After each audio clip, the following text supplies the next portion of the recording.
Man, what a crazy week this last weekend was. I just feel like every weekend so far in college football has just really done that, at least for me. It just seems like it's crazy, it's hectic, there's drama, there's always something going on. But this last weekend especially, it's rivalry weekend. I mean, this is when you see the other team that just hates your guts as much as you hate them.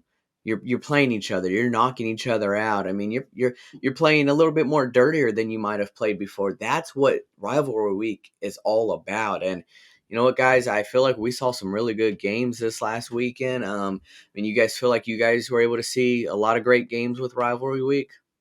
Yeah, Definitely. yeah, absolutely. I wasn't able to see much of the Ohio State Michigan game because I was actually driving home to Tampa from Orlando. So I can comment on like general, on the general things, but I can't really say much about like what actually happened in the game. I So got to say, I really enjoyed the rivalry between the Texas Longhorns and Brett Yorkman. That seems to be the kind of the rivalry of nowadays. It's just that the age of that rivalry it may be new, but it just feels like there's just so much rooted just hate in that. So I love it. I love it, and I look forward to hearing you talk more about that. But welcome, folks. We are Total Sports Talk Beyond the Lights. I am your host, Matthew Raridan, and my fellow co-host here that I've got David Street, and I've hey got everybody. Ed Smith over there with the Welcome. Longhorns. Yeah, and so just as we were kind of already starting to talk about when we had a really big weekend here, and there's just so much to actually cover. So I'm just gonna dive right into this, man. Guys, I mean, I watched the game. I mean, the game, and that is, if you don't know, Ohio State versus Michigan, probably one of the most hated rivalries in the game right now. It's just there's just something about that game that it just seems like it's always delivering. It really is, especially the last couple years. I know Michigan has won the last three. Spoiler alert, they won, but it's just becoming that eh, every year it seems to be close, and it also always has playoff implications on it. And this is a big year. It's the last year of the four-team college playoff format, and whoever loses this game probably gets the short end of the stick. So, yeah, I'm going to talk about that right now actually. So, Michigan did win the game 30-24, and if you watched the beginning of the game, you thought for sure, man, we'll be lucky to see 12 points on the board by the end of this game because it was just 3 and out, punt, punt, and it just did not seem like there was a whole lot of offense going. But just like any great fight, if you're a boxing fan, mixed martial arts, you have to fill each other out. You can't just be going into this game swinging for the haymaker like you're Mike Tyson, which it did work for him until it got to the second round, and we all know how that worked. But when it comes to this game, you have to fill each other out. You have to see kind of what scheme the other team's going to be playing against you. There is a lot of factors to that, and these guys know it the best. They play each other every year. They hate each other every year, but when it's all said and done, hopefully there's mutual respect after the game. But it in this game, it started off slow, but then things started to pick up. And one thing that I really liked is they were feeding Blake Corum. You knew they would. They've done it all year. He's healthy, and this is his last senior home game. So it's only deserving feed the man the ball. And that's exactly what they did there. And he got his, especially on that 4th down and 1 right on the goal line. He put them on the board with a touchdown. And that was big because they were controlling the ball on offense and they were controlling the clock. With the new clock rules that are happening in college football, it's a lot easier to run this clock down. It really is. A lot of people don't realize when college football, which separated, there's many things that separate them from the pros, but one thing that did separate them was the clock stops when you get a first down for the chain gang. Well, that changed this year, unless it's under 2 minutes, if I'm correct. So it has sped up the game a lot, and you were able to see that this game. But like I said, 30-24 ended up actually being a lot higher scoring than what I think we had imagined if you watched the game early on. But Michigan, I got to give it to them, guys. I mean, you guys watched the game. I know, David, like you said earlier, you were driving home, but I got to give it to Michigan with all the drama that's been surrounding them on the outside of things. they looked pretty good in this game, and some might argue they may be the number one team going into this college football rankings announcement come tomorrow. So, Ed, I want to hear your thoughts. I mean, did you watch this game, and what did you feel? I watched as much as I could, as life happens around football. So what I did see was Kyle McCord. He did what we thought he would. Very Drew Aller like, in my opinion. He was very solid. Did not do anything super flashy, but he made that big mistake. You know, when the pressure really got turned up on him, he made that big mistake in the first half with the interception, trying to force the ball into Marvin Harrison Jr. and the Wolverines return it back to what it was, the 12-yard line or something like that. It was very close there. So that was really the first haymaker that you know that Michigan really put on Ohio State, because up to that point, like you said, it was a soft jab, soft jab, soft jab.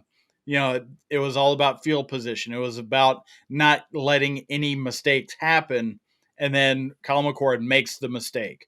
So that turns into an easy score for the Wolverines. And then, Ohio State's playing from behind, which, considering the explosiveness of that offense, which mostly is outside the numbers, that's I okay for them. You know, uh, Travion Henderson, I said last week had to be a big part of this game, and he was. So, as everything started to work in cohesion for the Ohio State offense, they were able to kind of keep everything close, not let Michigan run away with it, not let themselves fall back too far, and just it kind of went back and forth. I I think a big thing that happened was that missed field goal at the end of the half. You know, the timeout that was taken right before the first attempt, he made that one, but when it mattered, he did make that one. Mhm. So, and that came back to bite him, because that changes the strategy coming out of halftime. So that's a big part of what I saw in it. And of course, we all saw how in the end McCord made that other big mistake, but that was because the pass rush was just on him. He couldn't get anything on the throw that really wound up being the deciding turnover for the game. Yeah, and I knew it was gonna come to this. It was who was going to possibly play the cleanest game and special teams. And with Ohio State, they had the two knocks there. They had a missed field goal and they had two interceptions, and one of them being at the end when, yes, he had to force it a little bit more down, especially being down by six. He had to be more aggressive, but it was with that pressure right in his face. And I don't know what is more surprising is stat is that Michigan only being JJ McCarthy being sacked once, or Kyle McCord only being sacked once, because that defensive line for Michigan is legit, and then not against Ohio State. They've got an amazing defensive front as well, but that Michigan offensive line, we've heard it time and time again, how many draft picks that they could have, seven, and they only start five in a game, but they have seven of them that can really be drafted. They are that good. And unfortunately, we did see one of their leaders go down with a broken leg, and I feel horrible for him, just as we talked about Jordan Travis before. It's your senior year, and to go down like that, especially in a game like this, I know was tough for him, but his boys, they won it for him. So in the end, Michigan did pull out that win. But David, I know you were maybe able to catch just a little bit of it, but I mean, was this your typical the game? Yeah, I think it was, and I think this just shows what a tight knit group Michigan is. I don't think there's any question that the loss of Harbaugh did affect them a little bit, because his 3 game suspension in their toughest 3 game stretch and the season, they win all 3 games by single digits for the first time all season, after they were winning their previous games by at least 20 points. So no Harbaugh definitely affected them a little bit, but it didn't rattle them because, as I said before, this is a tight knit group and they are playing for their coach. I mean, we all saw the free Harbaugh shirts, even though that is kind of ridiculous because Harbaugh did accept the suspension. Okay, but I can respect the respect that the guys have for for their coach. And no offense to Iowa, but I don't even know if Iowa's going to score in the Big Ten championship. Like, it's probably going to be like, at most, Iowa will probably score a field goal at the very end of the game. And guys, I brought this up before, and I don't think Ryan Day should be fired. But losing 3 in a row to Michigan, especially when that third game was to an interim coach, I mean, you can imagine that Michigan fans are not happy. Now that being said, okay, we've seen this before where certain coaches they just can't seem to beat other coaches. I mean, and I'm going to mention this later on our episode, but Kirby Smart wasn't able to beat Nick Saban like his first 4 times going up against him. He was 0-4 against him before he finally got over the hump in the most important game of the year. So, you know, right now, Jim Harbaugh has Ryan Day's number. I think Jim Harbaugh is 3-1 against him because I think Day did beat Harbaugh his first year there. Day's first year there, but Harbaugh has Day's number. And listen, at the end of the day, it seems like, and I know this is crazy to say, but it seems like Michigan fans and Ohio State fans care way more about, well, I shouldn't say way more, but they care more about the game than they do the actual national championship. Like, Ohio State could go on to win the national championship, and I believe they're good enough to, even though they have their obvious limitations, they could go on to win the national championship. But, and I thought our guy David Cohn from Crane and Company made a good point about this. In the end, it's not going to matter because some Ohio State fans are still going to be like, yeah, well, you still didn't beat Michigan. So, yeah, I know we won the national championship and that's all well and good, but you still couldn't beat Michigan, man. So, yeah. Well, Gus Johnson, whether you love him or hate him, he said it perfectly actually going into this game. He said, "Welcome, folks, to the first unofficial college football playoff game," because that's what the game felt like. That's what it's always felt like. But like I said earlier, this game, it seems like every year it has playoff implications. You have 2 undefeated teams going into this, and who's going to come out the victor, because with them playing in conference play still there, Ohio State, even though they have 1 loss, they are way better than Iowa, but they are on the Big Ten East. So they cannot play in that Big Ten championship game, whereas Michigan will against an Iowa team, which David has said, Iowa may be lucky to score a field goal. That's how bad it is. So Ohio State's season's done with.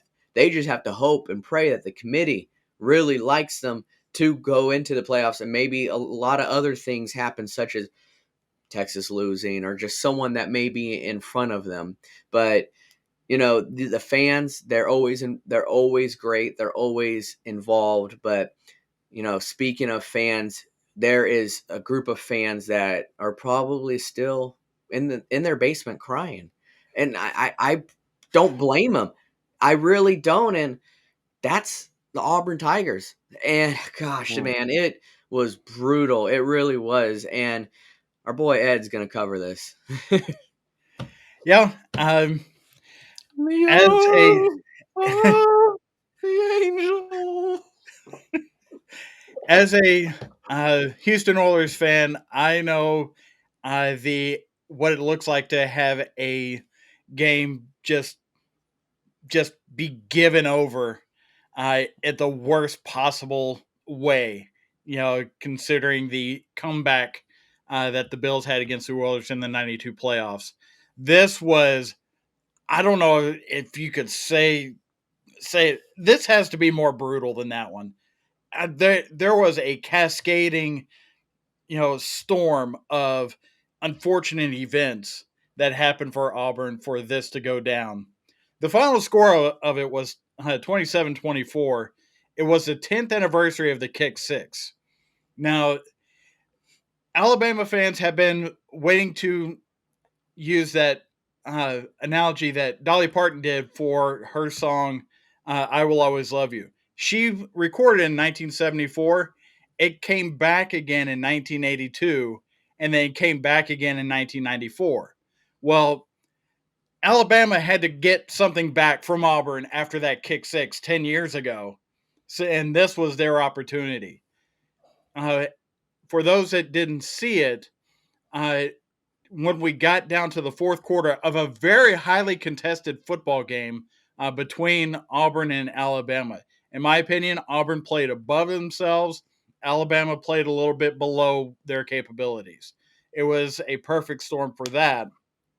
There were certain things that Auburn was able to take advantage of in uh, the Alabama defense. That because Hugh Freeze knows Nick Saban well enough to take advantage of those things, whereas uh, Nick Saban, he knows Hugh Freeze, but he's not the offensive mastermind that Hugh Freeze is. So there was some back and forth going on there, but some of the adjustments that Hugh Freeze made, like some of the double stacks on the wide receivers, the outside zones, those were all well and good to help protect Peyton Thorne. Overall, Peyton Thorne only completed 5 passes for 91 yards with a touchdown and 2 interceptions. But he did have 15 rushes for 57 yards as well. So he was a dual threat. He was at least a threat. And that kind of kept Alabama on their heels a little bit. And as you got through the game, it was, punch, punch back, punch back. It really was two brothers hating each other in the front yard, and one of them trying to come off the top turnbuckle and give the suplex, trying to put the other one away. It just wasn't happening, But when we got to the fourth quarter, Auburn was in such control of the game to where they just receive a punt, they run the clock, and they're going to get out of the Iron Bowl with the win. Well, look what happens here. Corey Moore jumps out, who has only fielded 5 or 6 punts all year, jumps in the middle of the field, says, I'm going to do this, and then proceeds to slip and drop the ball right in the middle of the field, right in the middle of 3 Alabama players. So, of course, Alabama recovers. Then there's another couple plays where Alabama, screws it up, and they are not going to win this game because of their own screw ups. Well, here we get down. Auburn has a 99.9% chance of winning this game. There was like 30 something seconds. It's a 4th and 31 to go to 4th and goal from the 31-yard line, to be more clear. And Jalen Monroe is allowed to sit in the pocket for 6 seconds before he chucks the ball to the back corner of the end zone to Isaiah Bond, and he's one-on-one. How are you one-on-one when there's 9 people in coverage? How? I don't understand this. But Isaiah Bond catches the ball, touchdown. They go for the extra point, get the 3-point win coming out of the Iron Bowl, and every Auburn fan, player, coach, alumni, administrator, they all had surrender cobra. Just what is going on? I don't understand. And that's really how I think they're Matthew, you said it perfectly. They are all still in their basements, or they are all sitting in there on the porches, drinking beer and going, I don't understand. I don't get it. Because that's the type of thing that happened in this game. And the fallout of that, Alabama is still available to be in the playoff when really they shouldn't be. Because they escaped. They didn't win. They escaped. But Matthew, what impression did you get from the game?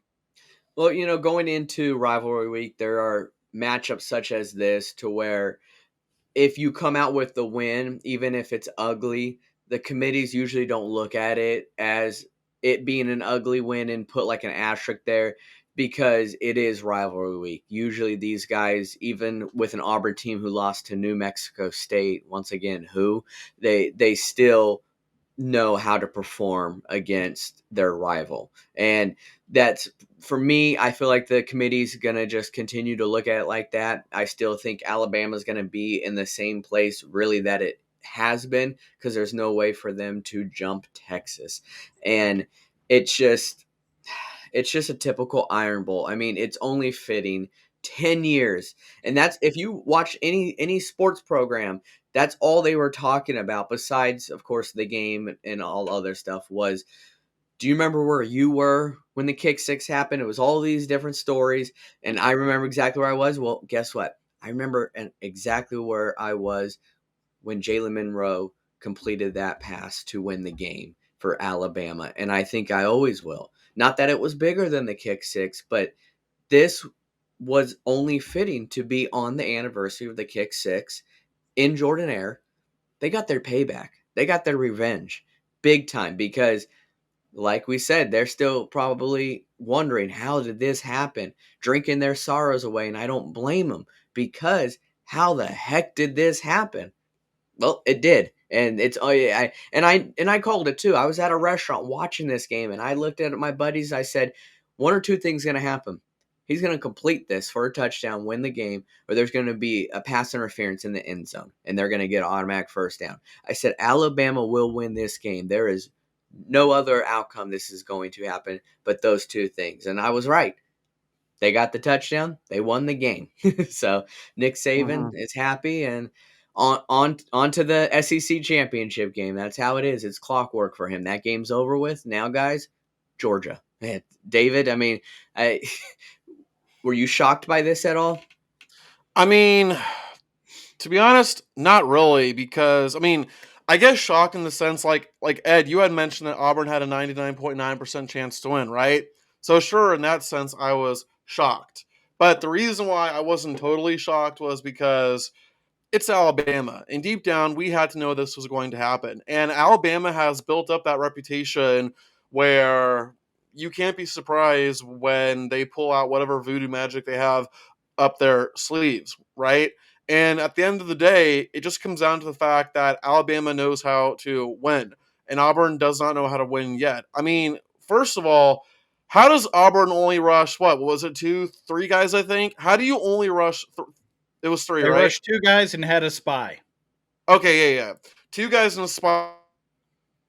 You don't generate any pressure at all on 4th and 31. Yes, and it was 4th and goal, but you know what I mean. On 4th and 31, you do that, generate just a little bit of pressure, and you're more than likely going to win the game, right? And instead, you're left wondering, well, what if? And Ed, I thought you made a great point about how Alabama didn't really win. They escaped the game. But at the end of the day, I don't think the committee is going to care about that because this is a rivalry. And we know a lot of crazy things can happen in rivalry games. So no, I'm not surprised by this whatsoever because, and I know it sounds like a cop out, but it's Alabama. There's just some teams out there where you just can't be surprised by anything that comes out of it, and Alabama just happens to be one of those teams. I mean, did you see Nick Saban's reaction? That sly son of a gun. It's like he knew it was going to happen. Wasn't really Oh yeah, shocked, which is like, well, of course. I mean, I'm the one who, waved my wand around when no one was looking. I made that happen. That's how his reaction was. It was like, oh, just another play. Guess what? We won the game. And it's like, at least show some more emotion than that. But that's just who he is. And yeah, they pulled out the win, and it was an ugly win, but at the end of the day, it is a win, and they could be one win closer to joining the playoffs. But you know who is still in the playoff hunt, and they're undefeated, unlike Alabama. That's Florida State, and they did play their rival this week, and it wasn't the outcome that our own David Street was wanting. But I'll let him tell you that.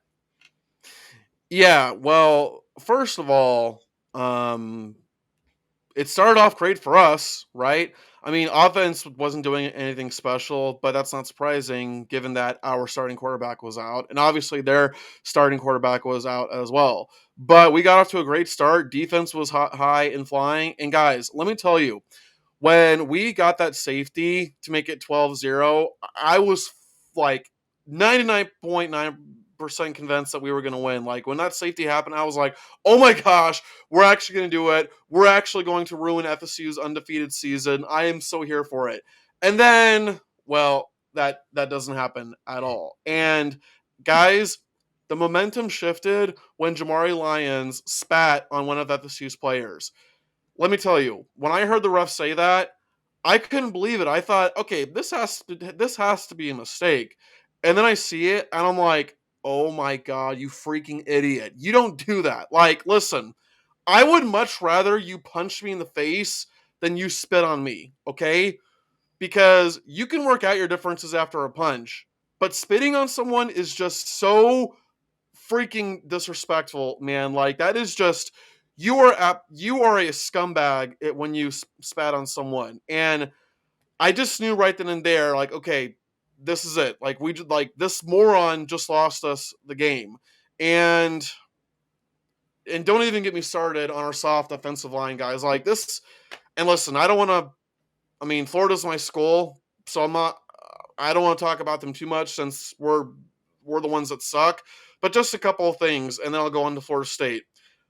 I don't think I've ever seen a more soft, pathetic group of guys ever than I have seen from that offensive line. Like, this might be the worst offensive line that I have ever seen at UF.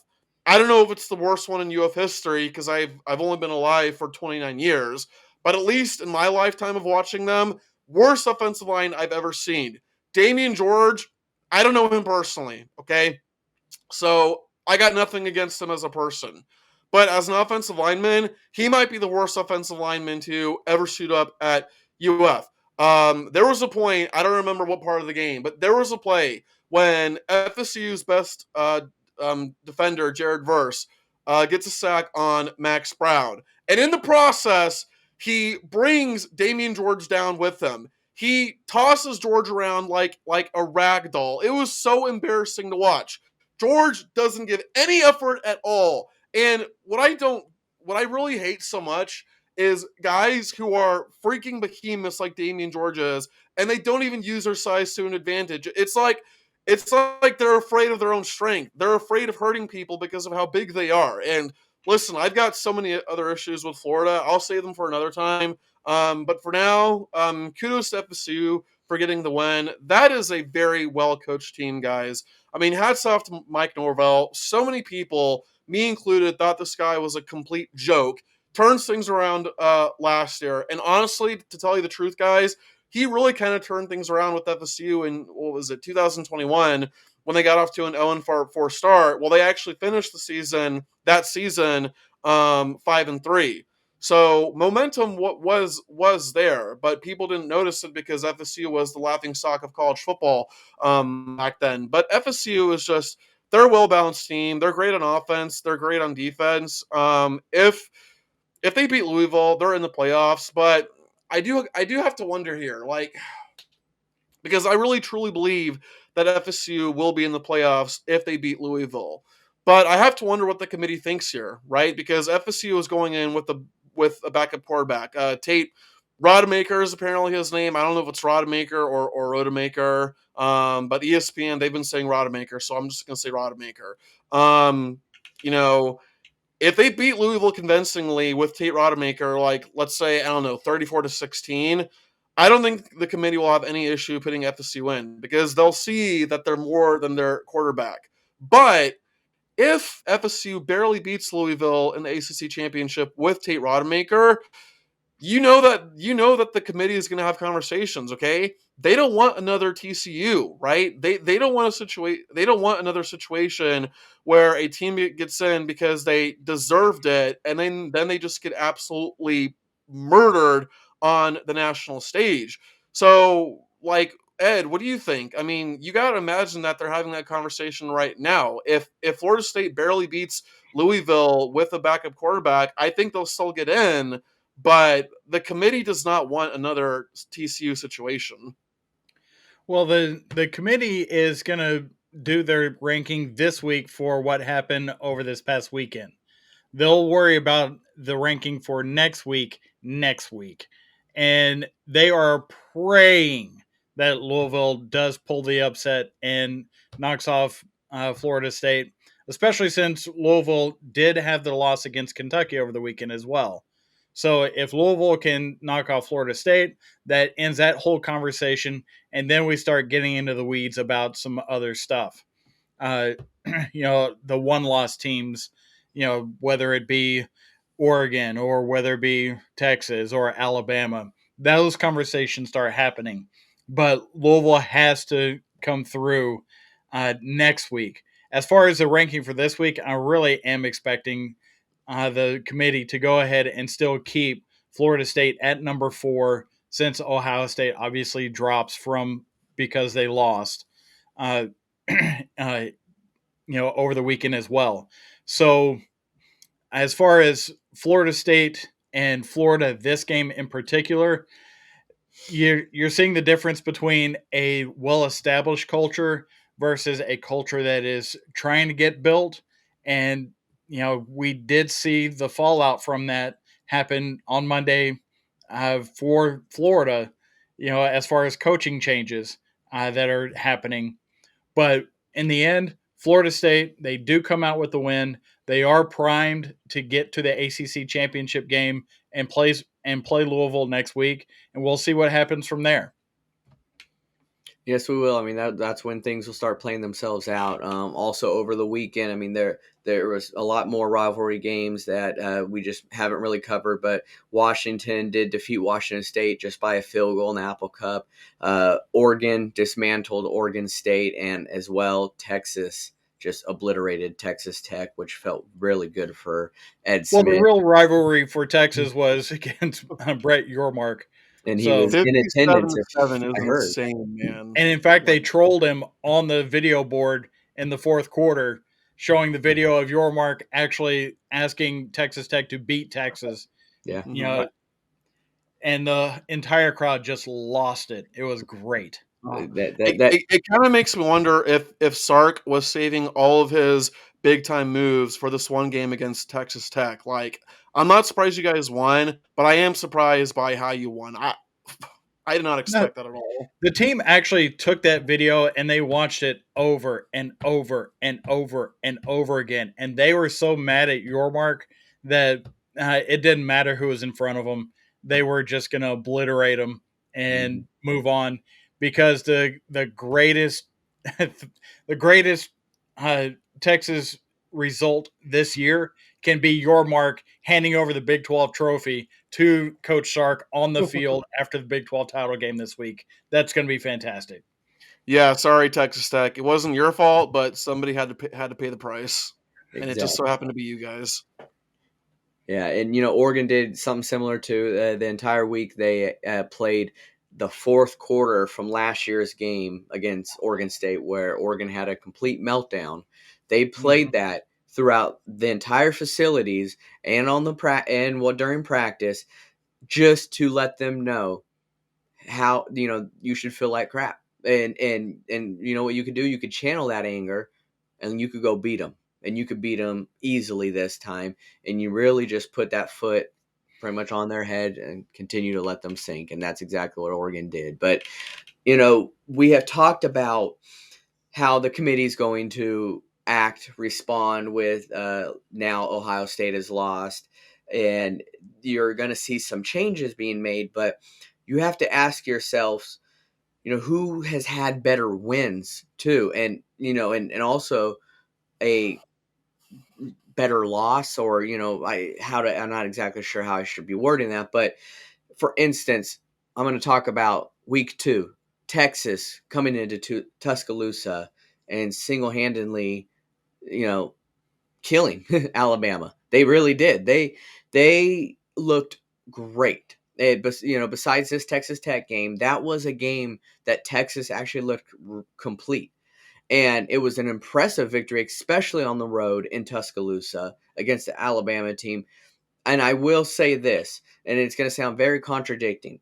I think that is one of the biggest wins, maybe not necessarily the best one, but the biggest win, because if you've seen already, Texas, the committee continues to have them over Alabama, and it has to be because of that head-to-head win over Alabama. I mean, that's the only thing I'm seeing, because Alabama, although has played a lot better opponents towards the end of the year and they've won these games, they have yet to jump Texas. So has the committee showed their hands? Possibly so.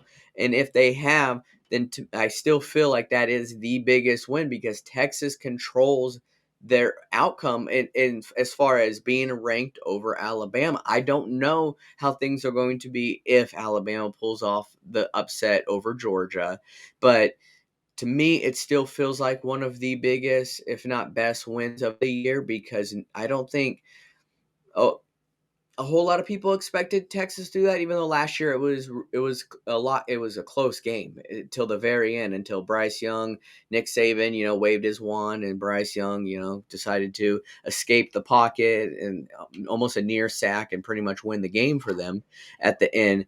But it's to me, it still feels like it's one of the biggest wins, and it's going to have a lot of implications on what is to come. We'll find out tomorrow when they do the rankings, and then we're going to find out if Texas does win the Big 12 championship game and Alabama was SEC championship game, how they're going to pretty much control this outcome, because as of now, Texas almost feels like they control their destiny. They went out, depending on other teams that lose up top, they still should be ranked over Alabama, because that's what the committee's shown all year. So, I mean, do you guys feel, David, you feel like that? I mean, you feel like that's one of the biggest wins this year? Oh, I absolutely think it was the biggest win of the season. And guys, keep in mind that Texas only beat Alabama by 10, but it was a lot worse than indicated. Texas had completely beat Alabama down. And if I remember correctly, I don't think Alabama got a single touch on Quinn Ewers, right?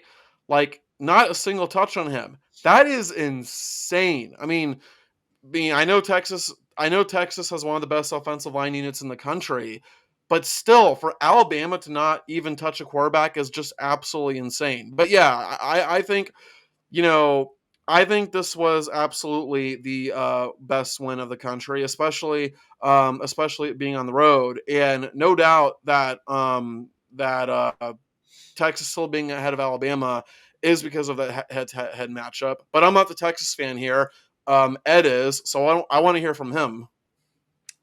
Well, I definitely call it one of the biggest wins uh, of the year, because there's still a lot of football left to play.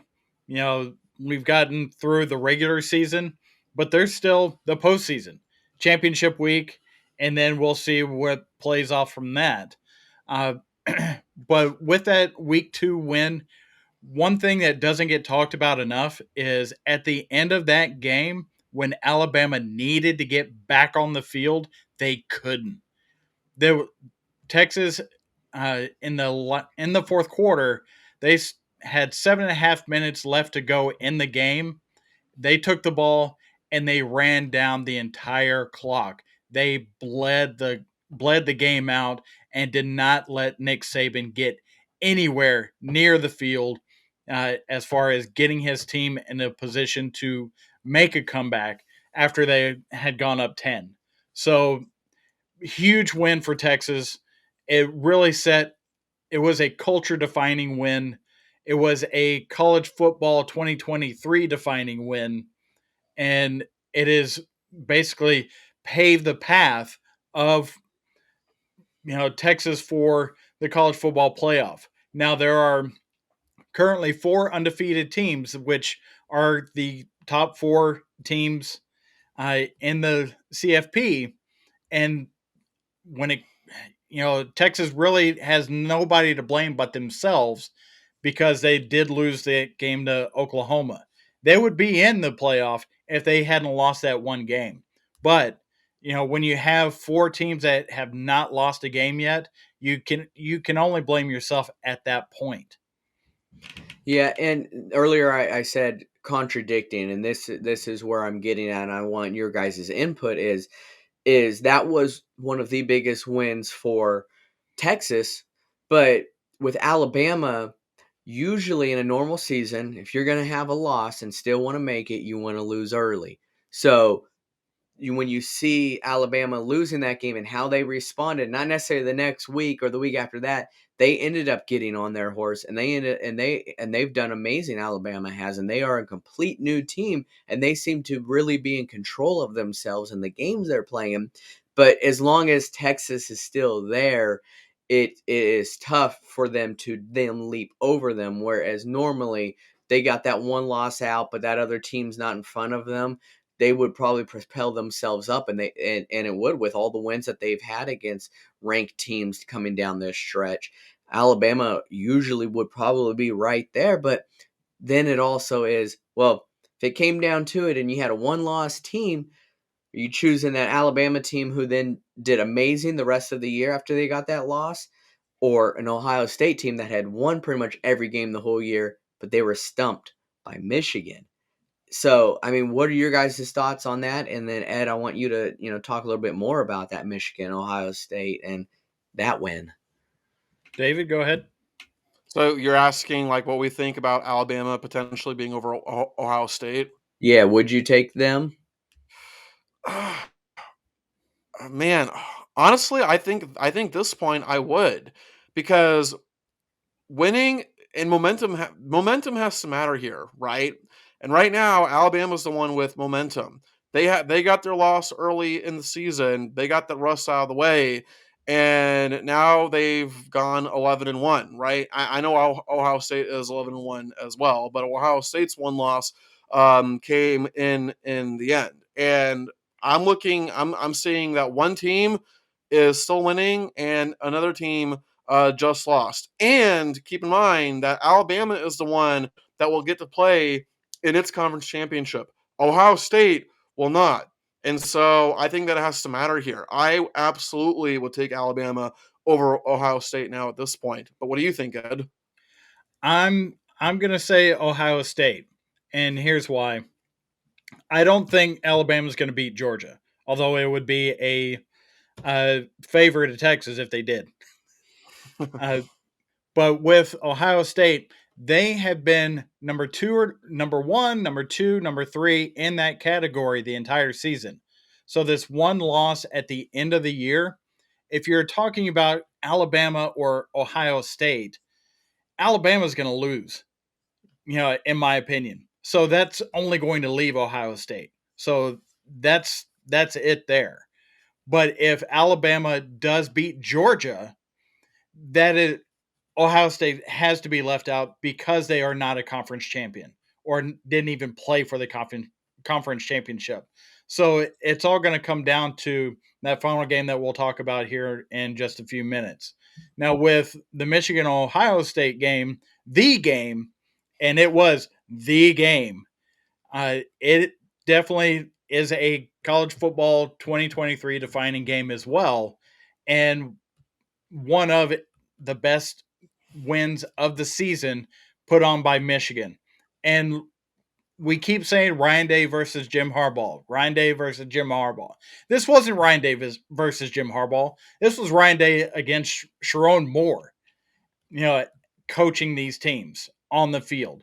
Yes, Jim Harbaugh was able to coach during the week, but Sharon Moore matching wits, in game adjustments, in game management, he beat Ryan Day. That is huge. And also with this being the toughest division in college football this year, which that's the Big Ten East, because you do have three top 10 teams out of one division in the Big Ten. So that is massive for them. Ohio State not only beat Penn State, they beat them down. They beat down everybody else on their schedule. They played Michigan right to the end. So the biggest win of the year, Michigan winning this, they have basically eliminated Ohio State because there's really only one shot Ohio State has to get back into the good graces, and it's going to take chaos for that to happen. So Michigan, this was an elimination game from the college football playoff, and yes, Michigan is going to have to go play Iowa. Iowa's offense looks like the ringer dodgeball player from that movie Dodgeball. It is that ugly. There's no chance that Iowa is going to muster up against the number one defense in the country. Any offense from an offense that I was carrying that is well into the 100s as far as their productivity. Mm. Not not a chance. But Yeah, also this win does guarantee all but guarantee a top 1 or 2 seed, which means that they would be the hosting team for those bowl games, as it's the play in for the playoff. So it's a huge win. It is a program and culture defining win for Michigan. What happens with Michigan after this year with all the moving pieces and the NCAA and all this stuff, it doesn't matter. That game was so big that it has to be one of the biggest wins of the year. Now, the other big game, I mentioned that there's still games to play. David, tell us what game is going to be the crux of the college football playoff this weekend. the battle of the Titans, the battle of the two best coaches in the country, Alabama versus Georgia. And guys, I have to be honest, this game is extremely hard for me to predict because my head tells me to pick Georgia, but my heart tells me to pick Alabama. My head tells me to pick Georgia because I think Georgia is quite clearly not only the best team in the country, but they are quite clearly the most talented team in the country. They've won, what was it, 27 straight? I know they've won up to 30 games in a row. They are the defending back-to-back national champions. And until someone beats them, they are the number one team. And I'm looking at Alabama, and they just this is not the same dominant Alabama team that we're used to, seeing before. And so Georgia will be favored in this game, and rightfully so. But the reason why my heart picks Alabama is because of two words: Nick Saban, right? He is you can't ever doubt a Saban coach team at all. And I know that Alabama barely beat an average Auburn team at best. They barely beat them. But as I said before, it's rivalry. You have to expect chaos during rivalry. And Nick Saban knows how to show up in the postseason. And in fact, in the postseason, so SEC championship, bowl games, playoffs, championships, the whole shabazz, he has a record of 23-7. And he still has Kirby Smart's number. I know that the last matchup between the two, Kirby finally got over the Saban hump, but in a way, Kirby is still living under Saban's shadow because Saban beat Kirby the first 4 times. And if I remember correctly, I think the last 2 victories that Saban got over his former assistant, they weren't close at all. And then finally, Smart was able to beat Saban just because they had been knocking they've been knocking at the gates for so long that eventually the floodgates had to open. But Saban still has Kirby's number. I mean, 4-1 is 4-1 at the end of the day. And when I look at these teams, I mean, Matthew, you remember before back when we were coast to coast, I ripped on Alabama, said that they had no identity. Well, guys, they have found their identity. They ride or die with Jalen Milroe. It is amazing seeing his growth throughout the season, and I think he has developed into the passer that can give Georgia a hard time, right? And I've talked about it before, but this is not the same Georgia defense that we're used to seeing before. They are still a very, very, very good defense, and heck, I'll even say they're elite, right? But they're not historically good like they've been before. But I don't know, just I feel like my heart is dominating my head here, and I'm not just saying this because I hate Georgia, but you have to realize that Saban, like, he's motivated by the last loss against Georgia, because Alabama got blown out the last time when they played Georgia. They got blown out by 15 points. And that's on Saban's mind. He does not forget that at all. So I actually think Alabama's going to pull off the upset here. But like I said, this is not an easy game to predict. But what do you think, Matthew?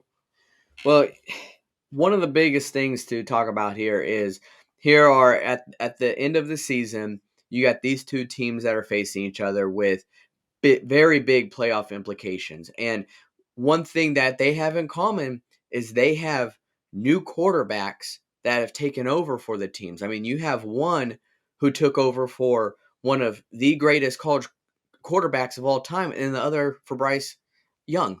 So, it's just one of those things that they had some big shoes to fill. And if you couldn't tell, I was being, facetious about Stetson Bennett, but Stetson Bennett did ball out, and he does have 2 national championships under his belt, so I will give him that. But Jalen Milroe has really filled those shoes, and he's starting to look like he has that it factor. But so is Carson Beck. Carson Beck has led this team the entire year. He has, but quietly. When you have guys like Brock Bowers out there, Land McConkey, of course people are going to be really looking at them and give them their credit, and maybe that they're getting the credit over you, but your quarterback is your field general. And I think Carson Beck has did an amazing job leading this team, but Jalen Milroe has really filled in those shoes. And like I said, he's starting to look like he's got that it factor and he showed it against Auburn. At the end of the game, he's got the ball in his hands.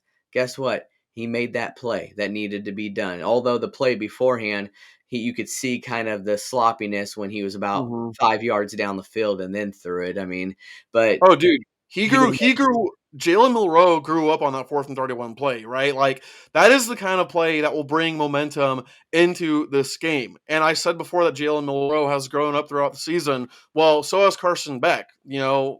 As you mentioned him, these are both quarterbacks where we weren't so sure what we were gonna get, and now they've emerged as 2 of the best quarterbacks in the country.